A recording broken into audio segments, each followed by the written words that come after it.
என்னுடைய பங்காளி பண்ருட்டியாரில் தொடங்கி இன்றைய மாண்புமிகு தளபதி முதலமைச்சர் வரை எல்லா தலைவர்களுடன் பழகுகிறேன், பேசுகிறேன், முரண்படுகிறேன். முதலில் இந்த கூட்டத்தின் வாயிலாக நாம் அனைவரும் கைதட்டி நன்றி சொல்ல வேண்டிய 2 தலைவர்கள்.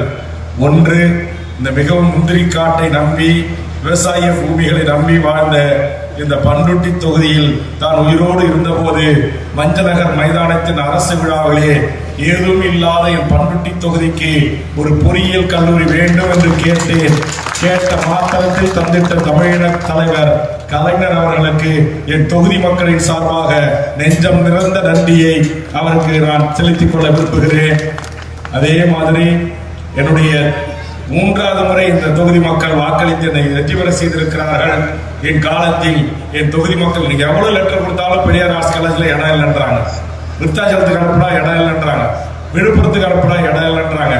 அதனால் தொடர்ந்து 4 ஆண்டு காலமாக அதான் முதலமைச்சரே சொல்லிட்டாரு பாருங்க, எனக்கு கோபமா வருது வேல்முருகன் பேசும்போதெல்லாம்.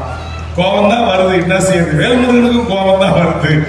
சொல்லிவிட்டு சொன்னார், கோபம் இருக்கிற இடத்தில் தான் குணம் இருக்கும். பண்ருட்டி தொகுதியில் கலை அறிவியல் கல்லூரியை அறிவிக்கிறேன் என்று அறிவித்தார்.